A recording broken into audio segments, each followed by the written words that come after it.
Dans cette vidéo, on va voir comment résoudre un problème de proportionnalité.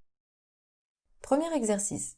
Au marché, le prix des carottes est proportionnel à la masse achetée. Tommy a acheté 1,4 kg de carottes et a payé 2,24 €. Première question, combien va payer Maïssa qui veut acheter 4,2 kg de carottes? Dans un exercice de proportionnalité, l'idéal est de faire un résumé très rapide, permettant de ne pas perdre de temps et d'aider à réfléchir. Je l'appelle le résumé avec des flèches, vous comprendrez pourquoi après. L'énoncé m'a donné la correspondance entre le poids des carottes et leur prix, puisqu'il est écrit que 1,4 kg ont coûté 2,24 €. Je vais donc écrire la première grandeur, 1,4 kg, une flèche, puis la deuxième grandeur, 2,24 €. Cela permet de dire rapidement qu'1,4 kg ont coûté 2,24 €. Ensuite, en dessous, je vais noter ma question. On me demande le prix à payer pour 4,2 kg de carottes. Je vais donc écrire 4,2 kg en dessous de 1,4 kg. Je mets ma flèche, et je ne peux pas encore écrire le prix, vu que c'est ce que je cherche. Soit je mets un point d'interrogation, soit j'écris une lettre pour nommer mon nombre inconnu. Moi, je préfère mettre une lettre et je vais être très original parce que je vais l'appeler X.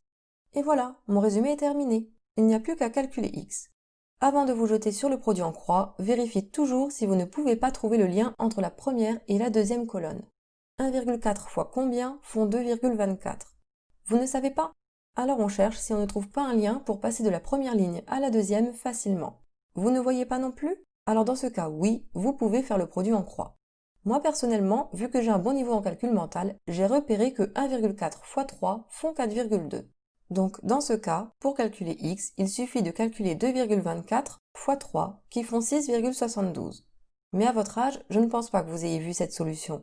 Donc dans ce cas, vous allez plutôt faire un produit en croix.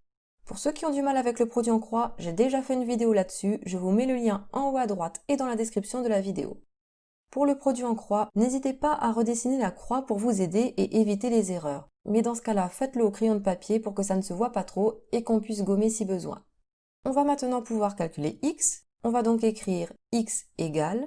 On multiplie la branche de la croix qu'on connaît en entier, donc on écrit 4,2 fois 2,24. Puis on divise par le nombre restant, donc on écrit divisé par 1,4. Et on calcule, ça donne 6,72 €. On n'a plus qu'à conclure, donc Maïssa va payer 6,72 €. Vérifiez la logique de votre réponse. Maïssa achète plus de carottes que Tommy. Elle est donc censée payer plus cher que lui. Si vous trouvez moins, c'est que vous vous êtes forcément trompé. On passe à la deuxième question. Alexandra a payé 1,28 €. Quelle masse de carottes a-t-elle acheté? Je vais commencer là encore par faire mon résumé avec des flèches. J'écris la correspondance que l'énoncé m'a donnée entre le poids et le prix des carottes.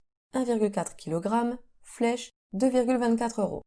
En dessous, j'écris ma question. On me donne le prix qui est 1,28 €.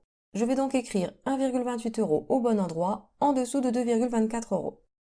Faites bien attention à remplir la deuxième ligne au bon endroit à chaque fois. Je mets ensuite ma flèche sous la précédente. Je cherche le poids de carottes acheté, donc en dessous de 1,4 kg, je mets soit un point d'interrogation, soit une lettre. Moi, je préfère mettre une lettre, j'avais déjà pris X, donc cette fois-ci, je vais prendre Y. Là encore, avant de me jeter sur le produit en croix, je cherche si je ne vois pas un moyen de passer de la première colonne à la deuxième. Toujours pas, vu que c'est comme tout à l'heure. Regardons maintenant si on voit comment passer de la première ligne à la deuxième. Comment passer de 2,24 à 1,28? Je ne vois pas non plus. Donc je vais être obligé de faire le produit en croix. Je dessine ma croix pour m'aider, au crayon de papier bien sûr, et on va pouvoir calculer Y. On écrit Y égale, on multiplie la branche qu'on connaît en entier, donc on écrit 1,4 fois 1,28, puis on divise par le nombre restant, donc divisé par 2,24. On calcule, ça nous donne 0,8 kg. On n'oublie pas de répondre à la question, donc Alexandra a acheté 0,8 kg de carottes. C'est-à-dire 800 g de carottes quoi. On vérifie là aussi la logique, Alexandra l'avait payé moins cher que Tommy, ça veut dire qu'elle a forcément acheté moins de carottes que lui. Est-ce qu'on avait bien trouvé moins de 1,4 kg? Oui, donc c'est logique. On passe au deuxième exercice. Fred veut faire une tarte aux pommes, il a trouvé une recette pour la pâte. Mais il veut faire une tarte plus grande et veut utiliser 150 g de beurre. Quelle quantité de farine, de sucre et d'eau devra-t-il alors utiliser? Pour voir la solution, il faudra regarder la vidéo suivante nommée « Résoudre un problème de proportionnalité » deuxième et dernière partie.